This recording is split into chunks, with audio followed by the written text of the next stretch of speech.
NBA 2K21 is right around the corner, and so far, all we know about the game is that they introduced the worst shot meter they have ever added. Oh, and that also Damian Lillard's on the cover of the game.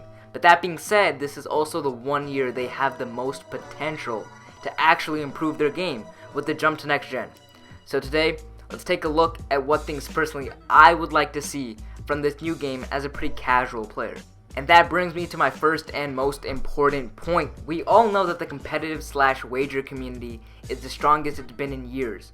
And obviously what they would want from a gameplay standpoint is completely different than what some of the casual fans would want. And I consider myself to be in that second boat. I am more of a casual player, seeing as I'm not even a superstar in the park at the time of this recording.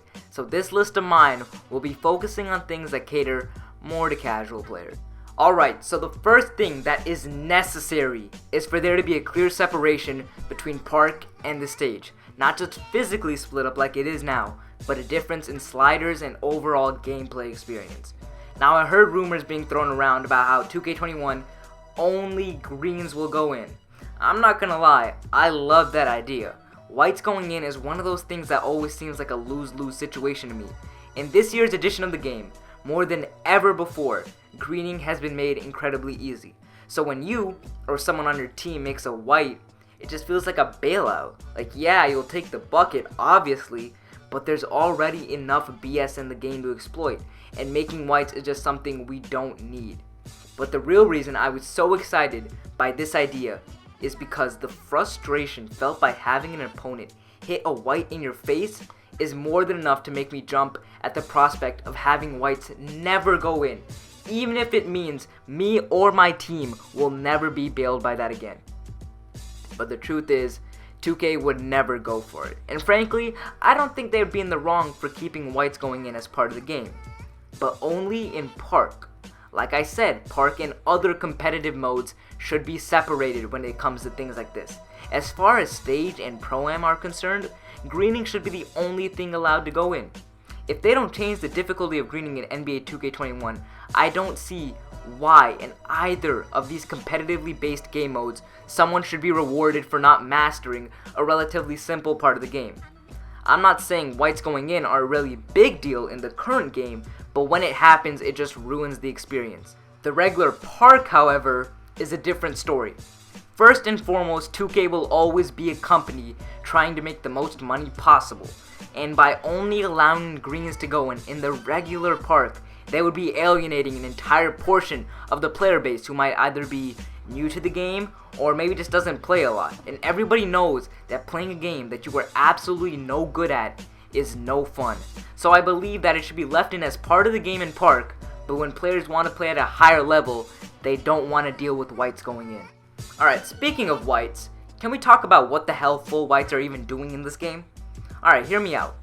The first 2K I ever played was back in 2010 or 2011, and I began really playing park specifically around 2K16.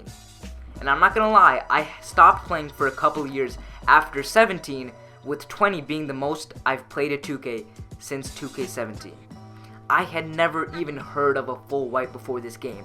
You're telling me that a player can do everything right and time a jump shot perfectly, perfect down to the millisecond, and still miss? The worst part is that they don't even act like regular whites, because it's impossible to make a full white. What the hell is even that? Imagine if you booted up COD or whatever shooter you want to play, and after putting 5 bullets in your opponent's skull, the game just rolled the dice to decide whether or not you would do any damage. You would snap your disc in half. For those of you who don't know, a full white is when you time the jump shot to be a green, but the game decides it's going to be a full white instead. Usually after a full white, you get some weird animation where your guy holds his follow through a little bit longer, and other animations like that. We can only assume they're in the game because of how easy it is to green in the game, and they wanted some way to check players who were able to learn their jump shot. But lately, the frequency with which I see people shooting full whites is just crazy. My solution wouldn't be to remove this mechanic completely, because there are situations where it makes sense that a player should miss the shot regardless of shot timing. I don't think it should be a guaranteed miss like it is now, but when players are shooting from too deep without the sufficient range extender, or perhaps they have too little stamina, it would make sense for them to not be able to always green those shots. I say this because there are more than enough people who are able to completely master their jump shot, and if you allow them to shoot from basically anywhere on the court, as long as they timed it properly, then we'd have dudes like Ticino shooting unguardable fadeaways from half court and greening all of them. But the reason full whites piss me off so much is because recently I've been playing rebounding wing, which involves just being a spot-up shooter on offense. Yet I still get hit with so many full whites when I get a pass off Hall of Fame dimer. I'm wide open with a full stamina bar. The same logic that applies to making whites applies to full whites. When your opponent shoots a full white, it just feels like a bailout. And on the opposite end, when you shoot a full white, it's the most frustrating thing. For example, now I don't have the footage for this, but when I was playing stage a couple of weeks ago, I was having a real bad day shooting. And in the particular game in question, I was like 1 for 6 or something like that. Anyways, the game goes back and forth between both of our teams. We get towards the end, and the score is 18-19. We got the 18 points. But I bring the ball up the court and pass it to my teammate, who blows by his defender. Like I said, I was shooting terribly this game, so my defender helps, and he helps hard. They had stopped trying to bait the pass to me because they had lost all respect for my shot. Regardless though, my teammate was cut off at the baseline, and I was standing wide open at the top of the 3-point line. So with Hall of Fame dimer, he dots me, and I shoot a full white. The rebound goes long and gets scooped up by the opponent's guard for an easy dunk at the other end, ending the game. There is no reason a spot-up, catch-and-shoot situation should warrant a full white. And before someone says it's because it's unrealistic for shooters to be able to make every shot, realism was thrown out the window a long time ago.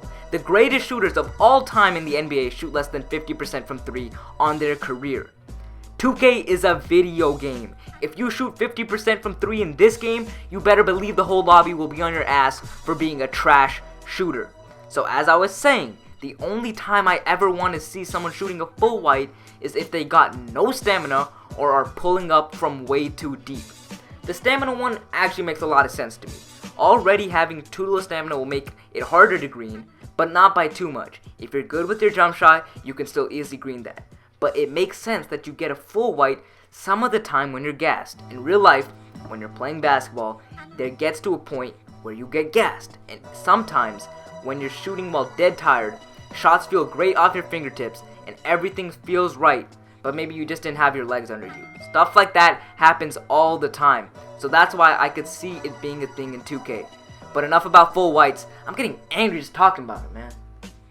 Next up. Alright, I'm not going to talk about overall gameplay too much, because at this point, if 2K doesn't know how to improve gameplay, then they're never going to know. But some universally agreed upon points are just nerfing hop steps and post hooks. Post hooks are just aids to deal with, and hop steps are pretty unguardable too. Tapping just one button should never have been allowed to create that much space. And for dribbling, I don't really know what to say. I wasn't much of a dribble god this year, so I'm not the best person to be talking about this, but from my experience, I actually like dribbling. As far as the stamina problems go, it was pretty stupid that one simple cross could drain a third of your stamina bar. But, I mean, the amount of BS that you could do in 2K17 while maintaining a full stamina bar was pretty wild. But, I don't know. Maybe that's what people are looking for from dribbling the park. If we were to get a return of 2K17 dribbling mechanics, I wouldn't even be mad though. The community would have fun, and as long as it's fun to play, I really don't care how cheesy the dribbling is. One thing I do want to talk about is defense. We all know now that currently in 2K20, not having red in your pie chart is basically suicide on defense. That's what needs to be fixed in 2K21. I get that obviously players who prioritize defense in their build should be able to put the clamps on most players. But the way it works now is that prioritizing defense doesn't really take away from other important attributes. That even if a build is prioritizing defense, they are still able to do all other things. And this wouldn't be as big of a problem, but any player that doesn't put red or defense into their build is basically a complete defensive liability. The way it works now is that it doesn't matter how great the defense you are playing is, if your player will always get dogged on defense just because you don't have the badges necessary to get stops. And conversely, trying to score on someone with red in their pie chart can be super annoying, not just because they have a higher lateral quickness or perimeter defense and are able to keep up with you as a result, but because of all the badges they possess. As the offensive player, you could do all things right in order to create space, but there are just things like Hall of Fame Intimidator or Hall of Fame Pogo Stick working against you. But I'm sure by this point, everyone knows how broken those badges are. So to wrap up this portion, defensive builds shouldn't be able to do everything under the sun, but if this remains, at least allow players without defense in their pie chart to be competent on D if they're actually playing good defense. Oh, and just get rid of some of those stupid ass badges. Alright, we're getting to the end of my shortened list now, but these points are still pretty important, so stick with me. Everybody and their mom has expressed how boring the neighborhood is. So if 2K doesn't change it up and give us some vibrant parks next year, we're all gonna be pissed. Of all the colors they could have used for this game, they picked the most dull ones possible. We got gray courts with midnight blue and weird yellows and oranges. Where we play is a big deal to a lot of players, I'm sorry, but when you combine a depressing ass game with some depressing ass color schemes, what types of feelings are you hoping to make your players feel? The game is just downright depressing. We want to go back to hooping next to the beach with the whole shark tank in the background, and the sun is actually shining and it looks good. You guys had it right before 2K18. 2K15, 16, and 17 all got it right. You had all these different courts for anyone who wanted to play. You had the beat up courts and the bright Ferris wheel at Old Town. You got nice looking green courts on the beach for Sunset, and darker courts with chain nets for Rivet City. And we had competition between all the affiliations for a brand new park. Now I would love for affiliations to come back, but if they don't, that's fine. But if back in 2K16, you could design such a good looking park mid-year for the Rivet City Rough Riders, we know you can do better than the sorry ass neighborhood. But yeah, that's my rant about the aesthetics, man. I can't go another year with these boring looking courts. But while we're still talking about courts and making things look better, let's talk about Pro-Am 3s.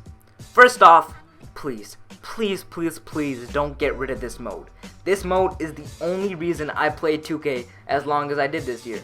The park matchmaking system is busted, or actually the lack of a matchmaking system is busted. It takes so long to get games, it's unreal. But Pro-Am 3s is perfect for anybody with a squad of 3 looking to get games in quick. Also, it's really nice that you earn a lot more VC from this because teammate grade just gives you way more VC in this mode for some reason. So that's a bonus. I will say though that 2K should definitely implement some sort of rec for 3s. Because thankfully, although I am lucky enough to usually have 2 other guys I know to play 2K with, I know being a random in this game is real tough. And 2K makes absolutely no attempt to make it easier on solo players. So if they just had a rec where they could actually matchmake for games instead of being constantly dodged in the park for being a low rep or having a low overall, those guys could have a lot more fun. Because this game just involves way too much standing around and waiting. But going back to Pro-Am 3s, it's cool that we can customize our jerseys and everything, but it would be even better if we could customize the Pro-Am 3s court that we played on. It would actually make being the home team have some sort of relevance. And also, going back to the whole boring colors thing, it would really add something to the dull charcoal dusty court that we are forced to play every single game on for Pro-Am 3s. Just one small addition like that would make all the difference. The game would actually feel alive. I'm tired of having to go to the stage and having to wager VC just to play on some courts that actually look nice. If we wanted to play on some dingy, dusty courts, we would just go to our local park. But this is a video game, and honestly, it's not too much to ask to make the places we play our game in look nice. Also, one last little thing that I don't even think is a problem for a lot of people, but for me personally, we should be allowed to play Pro-Am 3s even if the team owner is not there to play. It doesn't make sense that we can play Pro-Am 5s without the team owner where the record arguably matters more, but we can't play the more casual version without the owner? Even just a feature allowing the owner to anoint co-owners so that they can change the game mode would go a long way. This year alone, I have been a part of upward of 20 different Pro-Am teams, all with the same group of guys. Just because whenever the owner of the team that we were all a part of wasn't online and we still wanted to play threes, we'd have to create a new team. I don't know, it just got real annoying having to deal with all that, but hopefully they can fix that little part with NBA 2K21. Finally, we are at my last wish for 2K21. This is by far the most important thing. I know I said at the beginning that other thing was the most important. No, this is the most important. Keep the content flowing year-round. And I don't mean just having stupid events like Big Top or Court Conquer every once in a while. I mean actual tangible stuff. New park, new game modes. We don't want to have seen your full lineup of events in November and have to spend the rest of the year knowing that's going to be the same ones recycled over and over. We want it to stay fresh. I don't know what it is about 2K, man. I know things are going to be tough with the whole Corona situation, but just for example, in the last 3 Court Conquers for NBA 2K20, the jersey rewards lineup has been the exact same for all 3. Yeah, the game is dead, and I get nobody really cares about the jerseys, but the fact that they were too lazy to even try and change such little things like that is wild to me. But yeah, guys, that's going to be it for me. This has been my NBA 2K21 wish list. This is coming out after they already dropped some news about things like 6'8" point guards and no quick draw, which are both cool. But these are some things that desperately need attention for this next year 2K. That's why I included them on this list. Anyway, that's all for me. If you guys did enjoy, please make sure to subscribe, and I'll see you in the next one.